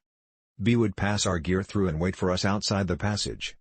B would give us 2 hours to return. That was nice of B to go down into the cave and babysit us. It gets boring sitting there in a cave. With our plan set, we were ready to roll. It was, perhaps, irresponsible of us not to tell Joe about all of the unexplained events that occurred in the cave until after he had gone through. But what exactly do you tell someone? How many of the weird things did we need to reveal to him? We did not feel that we were in any danger or we would not go in the cave ourselves. So we did not tell him a thing prior to him entering Floyd's tomb. Of course, when we did tell him afterward, it was too late. I couldn't believe how easy Joe slipped through the passage. He said it was tight, but it sure didn't look like it. Once he got in we passed him his gear, then I started in. Even though I knew that I could fit through, it was still a slow trip through the tomb. You can only go so fast when you're scooting with your toes. When I reached the tight spot of the squeeze I had Joe snap a picture of me. I thought it would make a good photo. Once I got through, B started to relay my stuff to me. Then disaster struck. I had gone all the way in and turned around to pull my gear through. I had to kneel down and still crouch down low. I had just got my helmet, ironically, and light and was turning around to feed the rope back to B when I smacked my head on the top of the passage. Human skull versus solid rock. Rock 1. I told B what had happened, so he sent my first aid kit through. I was bleeding, but even worse, I didn't feel too good. I patched myself up, then told Joe I didn't think I'd better continue. He looked like a little kid who was told that Christmas would be cancelled.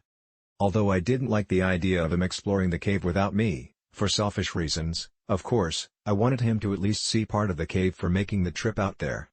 I told him how far to go and how long it would take, then I sent him on his way. As I laid there I could hear him crawling into the darkness. His light disappeared after the first turn. I rested a minute or two, then began my journey back through the squeeze. It was disappointing to get all the way to the cave and then not be able to explore it to its end. Actually, it is killing me. After I got through Floyd's tomb, which was painful, I sat down and munched on a Cliff Bar while B and I chatted. I told him I would pay for a motel room if he would stay overnight. Then we could see how I was doing the next day and make another attempt at the cave. I felt goofy for having smacked my head on the cave wall. B said he was willing to give it another try tomorrow. He was just as anxious to put some closure to this cave. As long as Joe would stay overnight, we determined to wrap things up the next day. Once this was settled, we just sat back and enjoyed the darkness. We could hear no sounds coming from the passage. The silence reminded me of the scraping noise that I heard last time we were out there. I brought up the subject with B. Since I had not explored the cave completely, I could not offer any explanation of what could be making the scraping noise. Or the change the wind strength. Or the rumbling. Or that terrible scream that we heard. Suddenly we both wished we had not sent Joe into the cave alone. B went to the hole and yelled into it. Joe. No answer. Not surprising. You just can't hear each other when you are very far apart in a cave. We nervously awaited any sounds, good sounds, that is. Joe-type sounds. The 20-minute time limit we had set passed. Then 25 minutes. I really had no desire to climb back through the squeeze. My head was still throbbing and the squeeze looked tighter than ever. Still, I knew I was going to have to make sure Joe was safe. Just as I was getting prepared to go back through, I saw a light deep in the passage.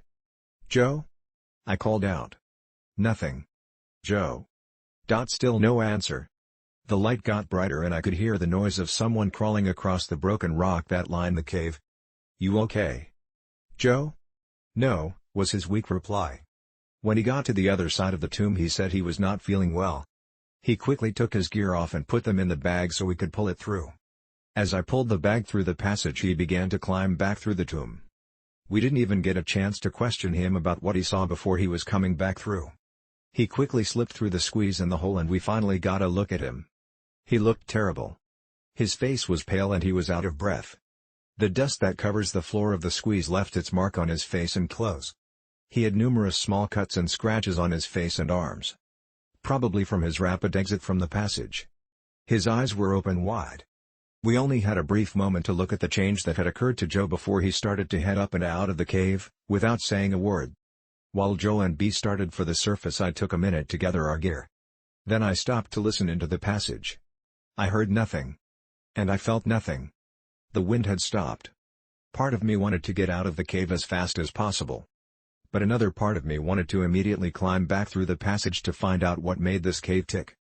Then was not the time, though. I still felt a little dizzy from my injury.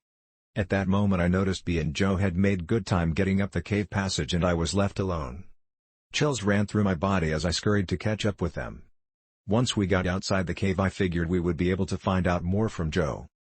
But when he got up the final climb he just unclipped from the rope and went straight to the truck. In the light of day, he looked even worse than in the cave. B and I gathered up the rope and our gear and headed for the truck. Joe said he did not want to stay overnight because he felt terrible and we believed him, so we headed home. We could get no more information from Joe. He just stared straight ahead. He was shaking like a leaf, and he said he was not cold. When we tried to question him, his answers were short. I asked him if he saw the hieroglyphics. No. Did he hear us yelling? No. Did he see the round rock? No. Did he see the crystals? No. He said he just went a little ways in and started to feel sick. Something was fishy about his answers. He would have had to have seen the crystals if he got far enough into the cave that he couldn't hear us yelling. But why would he not elaborate? The rest of the trip passed in eerie silence. Joe didn't say much else. We gave him a brief outline of the strange events that happened in the cave. He didn't reply. As we were dropping him off we asked if he wanted to go back in the cave. He shook his head and ran into his house. I tried to call him later in the day and the next day but only got his voicemail. April 28th. In this journal entry, I discussed briefly the feelings B and I had at this point. I would like to elaborate on those feelings and set the mood for this part of my journal. I hope I can successfully convey our exact thoughts and feelings as we contemplated our next move. If not, I'm afraid we will appear to the average reader as being ignorant, naive, or downright foolish. This cave represented to us the culmination of weeks of hard work, complete with an array of emotions. From fatigue to fear. Anticipation to pain. From frustration to glory. To us we were not standing on the brink of possible destruction, but rather honoring an unspoken commitment. Much like a parent of a wayward child. We were not about to abandon our child out of fear of the unknown. Like it or not, this cave had become a part of us. And now we must see this adventure to its fruition. Additionally, verbose explanations aside, we were being eaten alive with curiosity. Despite the overwhelming number of unexplained occurrences we experienced, we had to go back into this cave. What was making the rumbling noise? What caused the change in wind strength?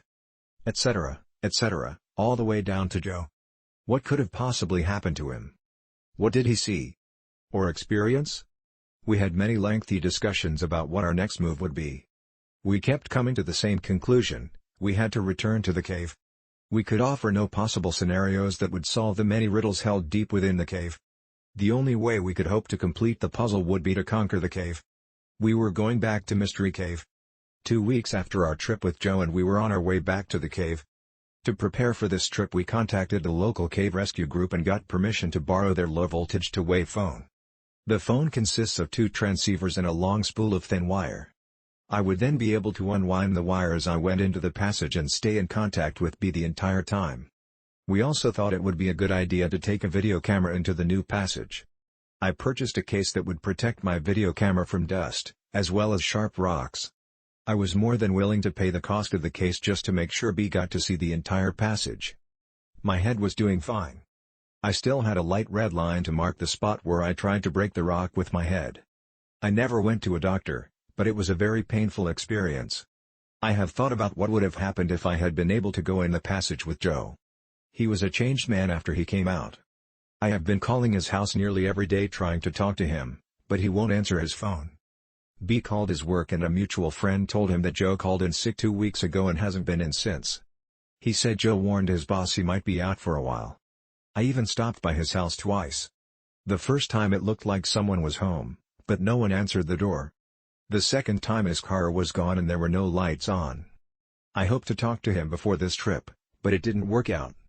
As we were rigging up the rope to descend into the cave, I felt something for the first time. I did not want to go into the cave.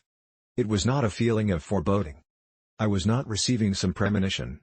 I just had no desire to enter the underground world of Mystery Cave. I didn't share this feeling with B at that time. Even though I had no desire to go into the cave, I knew we had to. So I double-checked my gear and slipped over the edge of the cliff. Right from the beginning, it seemed like the cave did not want us to be there. Nothing went smoothly. Every time we tried to clip a carabiner or tie a knot or attach something to the rope, we had to do it 2 or 3 times to get it right. Fortunately, we recognized this and made sure everything was safe and secure.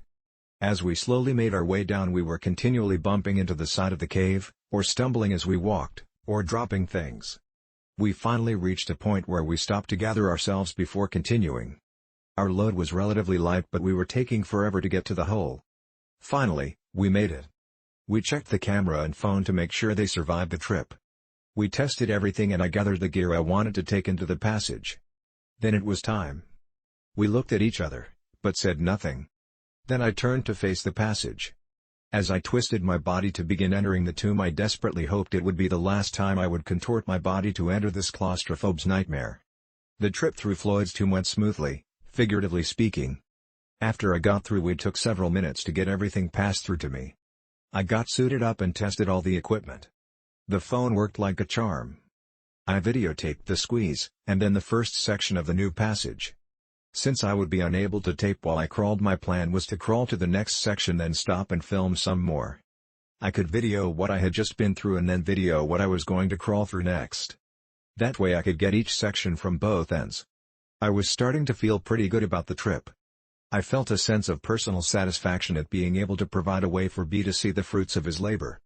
It was awkward lugging the camera and unrolling the phone wire while trying to crawl.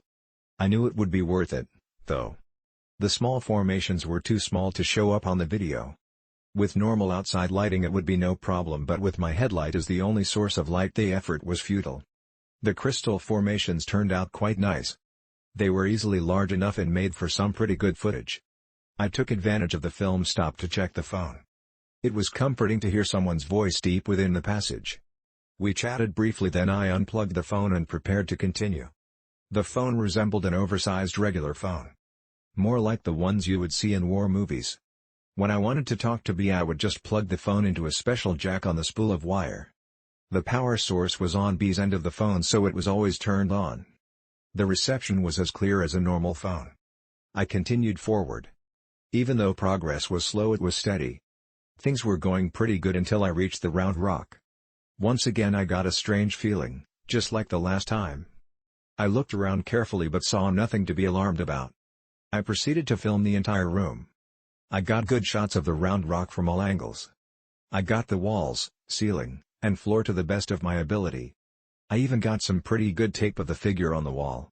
It was difficult to make out exactly what it was on the video, but you could definitely tell something was there. After I taped everything to my satisfaction, I moved toward the end of the room to prepare to explore new territory. At the far end of the large room was a passage that led to darkness. The entrance was about a foot lower than my head, and it looked like it continued at that height for as far back as I could see. I ducked under the ceiling and prepared to see new sights. The walls of the new passage were darker than the rest of the cave to this point. The floor was made up of the same type of broken rocks. The ceiling had the same type of near-perfect arches in the old section of Mystery Cave. It almost seemed out of place in the jagged atmosphere of a cave. I could only see back about 30 feet or so where the passage appeared to make a right-hand turn. I thought this would be a good place to check in with B. It took a couple of beeps before he answered the phone, but once he did his voice was still crystal clear. It sounded like he might have been snoozing. Had I been gone that long?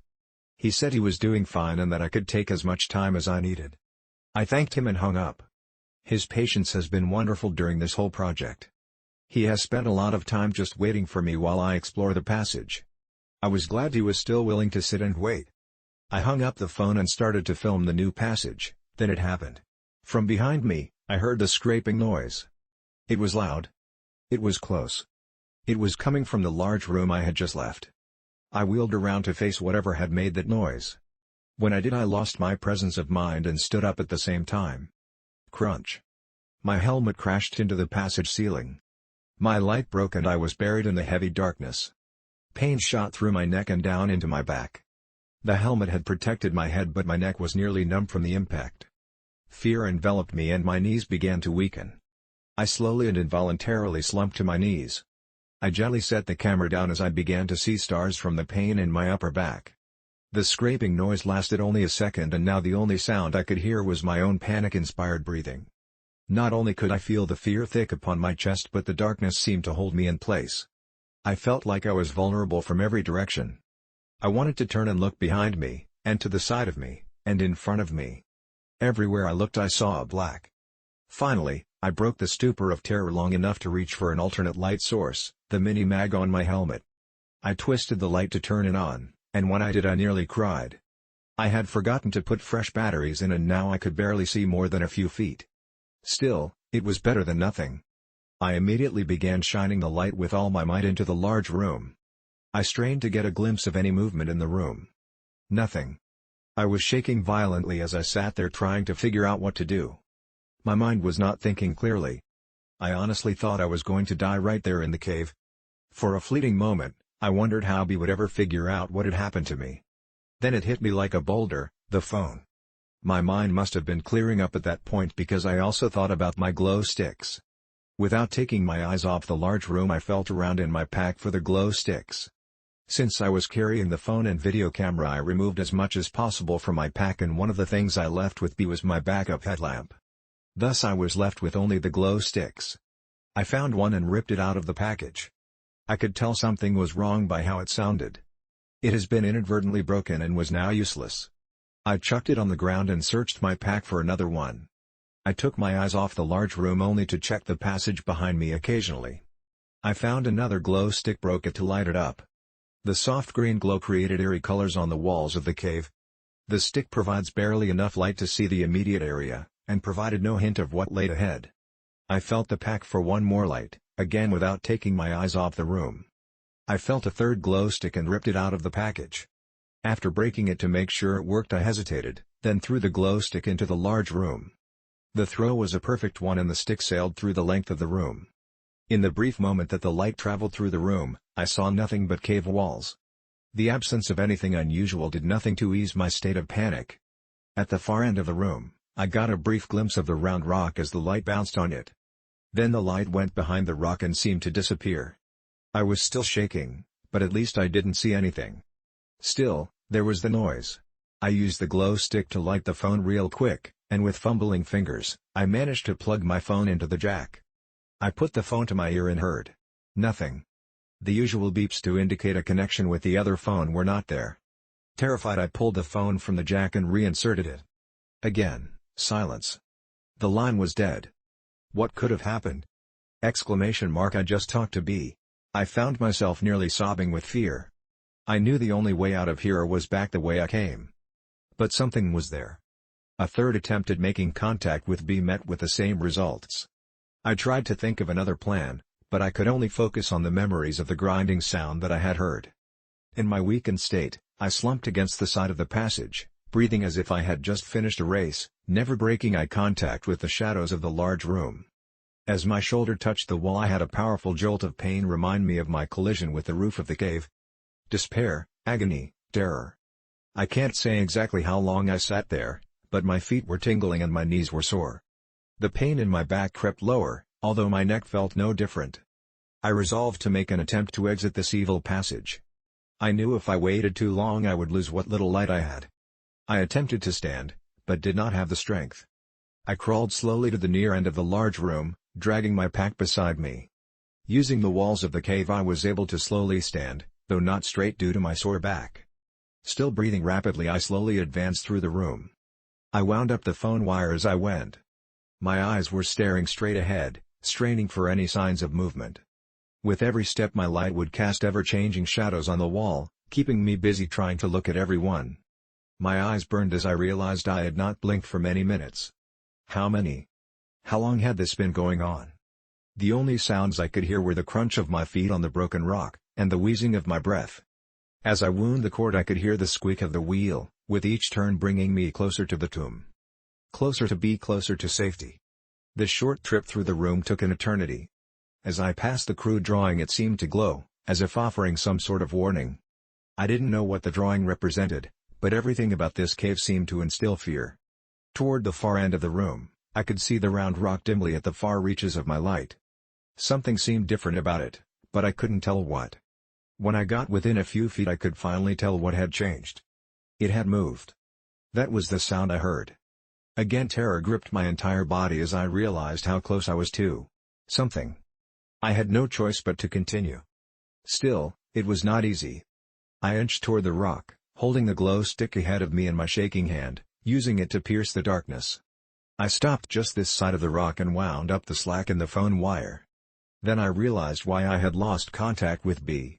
The rock was now sitting on the wire. I gave it a tug and the thin wire snapped. My only hope of contact with the outside world ceased to exist when that wire broke. I had never felt so alone and helpless. Buried deep within the earth. I had voluntarily descended into my own grave, with a casket of solid rock. With the phone now useless I set it down in the passage.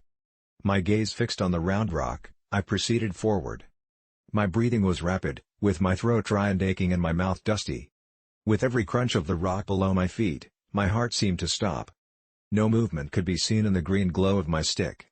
I got to the rock and peered over the top. Seeing nothing I took several rapid steps past it. When I reached the other side I recoiled in horror at what I saw. In the side of the passage near the floor was a hole, with another passage revealed. It had been covered by the rock. But now it was exposed. The rock could not have moved by itself. I backed away from the hole and collided with the opposite wall. I had not been paying attention to the pain in my back, but now it came back to me in all its fury. I stared down a newly discovered passage. It went down at a 45-degree angle and continued straight for as far as I could see. Several feet down I could see the glow stick that I had thrown. It illuminated the passage enough that I could tell the walls were fairly smooth. The floor seemed to be the same way, unlike the rest of the cave. The passage was about 3 feet in diameter as far as I could see. It would have been an easy passage to explore if I had the least desire to do so. Right now I wanted out of the cave and into daylight. I slowly backed away from the hole toward B. I never took my eyes off the abyss. I nearly tripped over the phone wire as I turned to leave this devil's lair. I noticed my mini-mag was practically dead, leaving me only with the glow stick. I wanted to sprint to Floyd's tomb. Just hearing another human being would help alleviate some of the fear I was experiencing. As I turned away from the large rock in the hole, I felt an overwhelming sense of panic fill my soul. It felt like a legion of demons was about to attack me from behind. I felt like my salvation lay ahead of me in the darkness, and Lucifer was behind me, trying to keep me from safety. I found myself moving much faster than I should have been in that cave. My only thought was to get out as quickly as possible. I passed the crystal formation, barely even noticing this beautiful creation of nature in the green glow of my light. Every time I ducked to avoid a rock I felt my back scream its reminder of my injury. When I got to the point in the passage where I had to crawl I flung myself down on all fours, barely slowing down as I dropped. When my hands came in contact with the cave floor I felt an electric shock shoot all the way down my back, and simultaneously down my arms. For the first time since this nightmare had begun I let out a scream. I crumpled down and lay there on the rock, with new levels of pain manifesting every time I inhaled. Whimpering from fear and pain I tried to listen to any other noise in the cave. I could feel the silence pounding in my head. I knew from previous trips that B was still out of earshot. But I was close. Forcing myself to move I winced as I pulled my body onto all fours and started to progress along the cave. I still held the glow stick in my hand, but I had ceased checking behind me. Now my focus was ahead of me. I reached the point where I could yell to B, but I didn't make a sound. I didn't want to stop long enough to talk. Finally, I reached the last stretch of the cave before the squeeze. As I was crawling toward the beginning of the tomb, I called to B. He answered back. I screamed to him to get everything ready to go. He asked if I was okay. Since he hadn't heard from me on the phone, he had gotten worried. I told him no, and to get everything ready to go. When I reached the rope, I flipped off my helmet and shoved it into my pack. For the first time, I realized that I had forgotten my video camera. It was a fleeting thought. I cared no more about that camera than a passenger of the Titanic cared about a hat or a coat. I tied the pack to the rope and told him to pull it through. Then I told him to start heading toward the surface as soon as he pulled the rope through. He asked why, and I screamed that there was something in the cave with us. My back ached with every move I made. I knew it didn't matter, though. I was going to get through the tomb as fast as I could, injuries notwithstanding. Just as I started into the squeeze, I felt the wind in the passage increase, and with it the most nauseating stench I have ever experienced. It smelled like damp, rotting, rancid, putrid death. I almost started to dry heave. I pulled my shirt up over my nose to shield me from the overpowering smell. At this point, B smelled it too. He yelled, "What is that?" Then he yelled at me to hurry up and get through. I told him I was coming, then I took a deep breath through my shirt, and started back through. B's yelling had intensified my fear and panic, as if I needed any help. I knew he could sense the urgency in getting out of this place. Still, as I worked my way through, I yelled at him to start up, that I would catch up with him when I got through. He said he would. He placed my glow stick inside the passage, then began to climb out. This time through the squeeze I had no regard for the tightness of the passage. I was scraping my face, ears, arms, and shoulders. Every inch of the squeeze meant numerous scratches on my body, but I barely noticed them. My back was nearly paralyzing me with pain. Once again I felt the rising need to vomit because of the odor being delivered to my nostrils by the breeze. Halfway through Floyd's tomb, I took a break to catch my breath. I was approaching exhaustion and my respiration rate was through the roof. The top of the passage seemed to rest my cheek, and the floor felt like broken glass on my opposite cheek. As I paused briefly to recuperate, I heard the scraping noise coming from deep within the cave. It continued for several seconds, then silence. I let out a cry which startled me. I was no longer consciously reacting to the noise. The cry was a subconscious response to the fear which flowed through my entire body. In a panic, I began to scoot through the passage. As I reached the largest part of the tomb, I quickly slid my arms under my body to get into position to exit through our hole. I grabbed the rope and pulled with all my might. When my shoulders reached the hole, they lodged, and I was stuck. I dug my feet into the rocks and wiggled my way back into the passage. Then I turned my body slightly and tried again. This time I was successful in pulling my upper body through. Normally I would carefully work my way out, since there is a 3-foot drop on the outside of the hole. This time I kicked with my legs and pulled with my arms, and plop, I dropped out of the tomb, right onto my shoulder. I tried to roll to soften the impact, but was unable to do anything more than take the blow. Strangely, the pain was focused on my shoulder, apparently not affecting my already sore back. I rolled over onto all fours, then slowly rose to my feet. The smell was much less intense outside of the passage. I grabbed the glow stick and used it to find my helmet. I began to head for the webbing to climb up while strapping on my helmet. When I got to the webbing, I reached up to grab hold and recoiled in horror. In the glow of the glow stick I could see for the first time the injuries to my arms. My forearms were covered with deep cuts and scrapes. Much of my arm was covered with blood. The wounds were not deep enough to bleed freely, but rather oozed the blood. In that brief moment that I stopped, I noticed that there was silence in the cave. No sounds coming from the passage and nothing from up ahead. Once again the feeling of being alone returned, motivating me to proceed. Climbing up the little drop-off proved to be difficult in my condition. Having the glow stick as the only light source added to the challenge. Once on top, I scrambled to catch up with B. I was impressed with the speed of his ascent. Although I did not mention any more of my physical condition during my exit, I was hurting. With every step I took, pain shot through my lower back and my neck. My arms were shredded and my shoulder had a nice gash in it. I honestly believe that were it not for the terror I felt at the time, I would not have the energy and the motivation to climb out. I was running on pure adrenaline. Unfortunately, the adrenaline surge was about to end. I did not see or hear B until I reached the small area at the bottom of the drop. He was on the rope and climbing out as fast as he could. I could hear him moving quickly and breathing heavily. I called out to him and his startled reaction told me he was nearly as tense as I was. He told me to get on the rope and start climbing. We both knew that would be dangerous and not something we would ever normally do, but this was different. I stood there looking up at where the rope disappeared into the darkness above me. It danced around as B made his way to safety. He was out of sight, but I knew he was close. I knew the rope was my lifeline to the outside. To light, safety. Behind me was darkness, fear, the unknown. I had the fleeting thought of a movie scene where the actor had outwitted the monster and had reached the front door of the haunted house. Just as he reaches for the knob, he hears a sound behind him and turns, only to see. I slid the glow stick into the cord on my helmet and reached for my harness. Then I thought I would let B get a little bit higher while I pulled the rope up that was stretched down into the cave. That would make it easier to get out once we got to the top of the drop. I chose not to wind the rope around my arm since it was sore and bleeding, so I just pulled it into a pile on the floor. From above I heard B warn me, "Rock," and I ducked under the ledge as several small rocks landed on the floor near my feet. I quickly went back to pulling the rope in.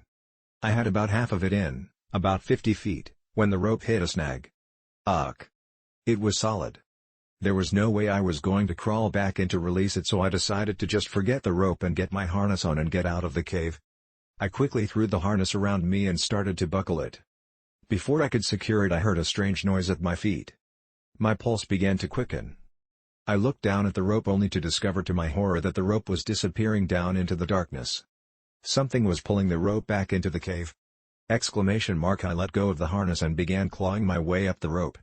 The unbuckled harness fell to the floor. Fortunately, I held onto an ascender. At the moment I could not think straight and began climbing out of the cave without being attached to the rope. I had climbed out many times without using an ascending device, but I was always attached to the rope, just in case. I was climbing as fast as my battered body could haul me up. I was in a near panic state again and consequently was scraping, bumping, and gouging my arms and legs. As I climbed I screamed to B that something was pulling the rope. He yelled back to hurry up. Luck was with me in that I didn't slip and fall back down into the hole. If I had, I would have bounced several times against the sides of the cave before smashing onto the floor. The injuries would be fatal. Without the necessity of having to stop to slide the ascender up the rope, I made excellent time getting up. I could see rays of light above me, coming from the entrance to the cave. That told me exactly where I was in the cave. I caught up to B on the ledge below where our relay point was fixed. I told him to keep going. It would only take him a few minutes, but every second would be torture because I had to wait for him to get up. I watched the rope that we had just climbed up. I expected to see some creature from deep within the earth climb up and make me its lunch. The rope moved around a bit, in rhythm with B's climbing, but did not appear to have any tension on it. As I stood there waiting for B, I kept watching the rope for signs of anything bizarre. I didn't know if my heart could take any more stress. I could not have been more wired. I tried to relax a bit to make sure I was thinking rationally, but my poor brain had reached sensory overload. As B reached the top of the last climb, I got ready to clip on my ascender and get my sorry butt out of there. It was then that I noticed that the rope began to tighten from below. I could feel the tension on the rope, but it was a steady tension, not like someone was climbing up. Either way, I wanted out of there as fast as possible. I clipped on and scrambled up the rope. I hadn't noticed, but B had kept on moving toward the entrance. I got up the last few feet in a hurry. I just unclipped and kept on moving, leaving the rope behind.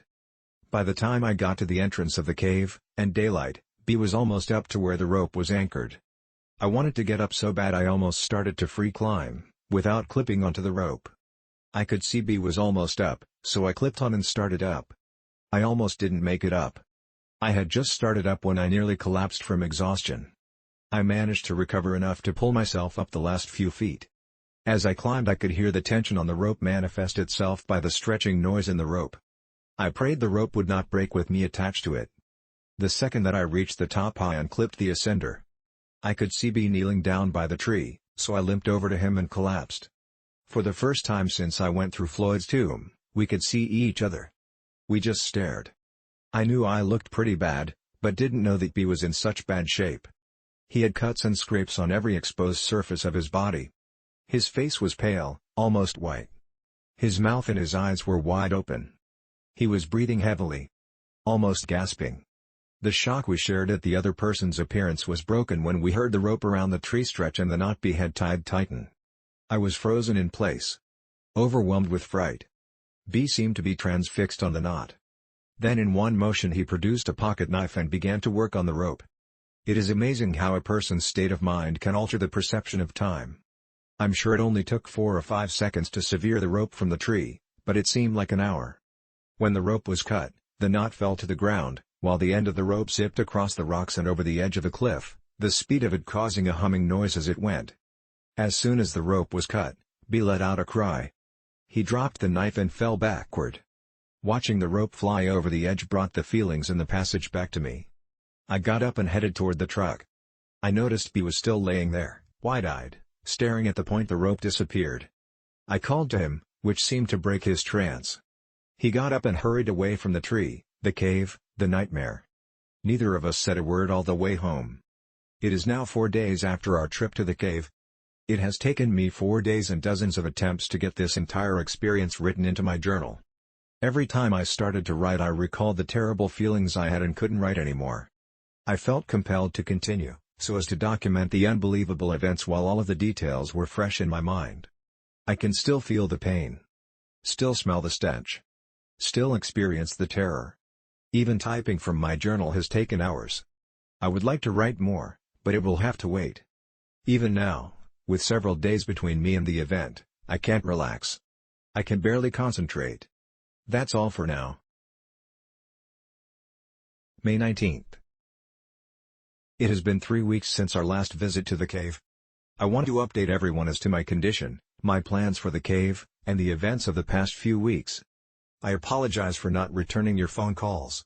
I have been getting all of your messages, I just haven't felt up to calling back. Steve and Mark, thanks for your words of encouragement on my answering machine. I know you two are sincerely concerned for me. You are awesome friends. Mark, I know you stopped by the house a few times, and I'm sorry I never answered the door. It really helped me just knowing you dropped by. Sis, I can hear the worry in your voice. I'm okay. Don't worry about me. Just take care of those nieces and nephews of mine. I figure if I can get this site updated I can let everyone know at once about how I am doing. A lot has happened in the last 3 weeks, so I'll do my best to cover everything. I guess I should start where the last entry left off. It took several days to get the last journal entry written down. I was so shaken up from the experience that I could do little else but sit around and ponder what had happened. Right now I am on long-term medical leave from work. I tried to go to work several days after the event, but my boss sent me home. I couldn't concentrate and I looked terrible. I've even been to the doctor, but I couldn't tell him about the experience, so I just told him I was under a lot of stress. He recommended rest and gave me a prescription to help me relax. Good drugs. When we left the cave I was nearly in a state of shock. I could not think clearly and was having a difficult time trying to understand what had happened. I didn't eat much nor did I get any sleep.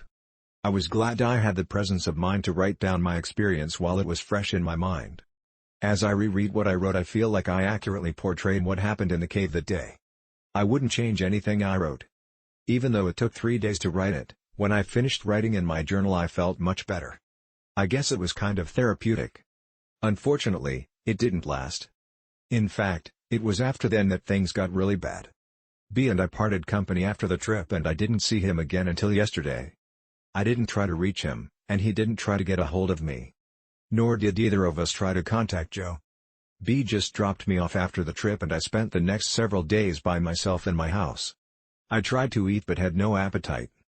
I was restless, but I couldn't find anything to do to take my mind off the experience. That's when I determined that I should write it down. As I mentioned, that helped me think a little clearer, and I seemed to be a little calmer, but it didn't last. I went to work the next day but was sent home. The day after that I had an overwhelming feeling of anxiety sink into my soul. I was depressed and confused and had no one I wanted to turn to for comfort. I was getting all kinds of phone calls from people but I just let the answering machine take the calls. I even changed the message on the machine to let everyone know I was alright. I continued in this miserable state, eating and sleeping whenever I could manage, until a week after the trip. Then things started to get strange. At first, I was hearing sounds in the house that had no explanation. Footsteps. Shuffling noises. Creaking doors. You know, The typical horror movie fare. Only the sounds were not distinct. It was as though I wasn't sure I heard what I thought I heard. I would be eating or getting out of the shower, and stop, thinking I heard something. But the sound would not repeat itself. In fact, if it weren't for the fact that it happened frequently, I couldn't be sure there were noises in the first place. Either way, I was scared. It was as though I had been caught in a spider web for the last week. Feelings of anxiety, foreboding, and tension filled my life. Then came the hallucinations. I began seeing things in a manner similar to the sounds I was hearing. Just a glimpse of something in the corner of my eye. When I would turn to look, nothing. I had been sleeping with the lights on in my room, but now I kept all the lights in the house on from before dusk to after dawn. When I started to see things on a regular basis, I purchased a gun. Got it from an ad in the paper so I didn't have to wait for a permit. I went to the doctor but didn't mention the details of my life. Just told him I couldn't relax, and I walked out of there with a prescription. Fortunately, my wounds and injuries were pretty much healed by this time. My back still hurt a little, but the prescription took care of that, too. When I was on the medication I felt great, but I didn't want to walk around high the rest of my life, so I would only take it at the end of a tough day. Unfortunately, the severity of the sightings increased, giving rise to a need for the medication. The flashes in the corner of my eye continued, but then I began to see shapes and shadows. They would be outside my windows, usually at night. I still couldn't make out anything solid, so it was hard to pin down what I was seeing. Soon I began to close all of my drapes and blinds so I could remove the possibilities of seeing something.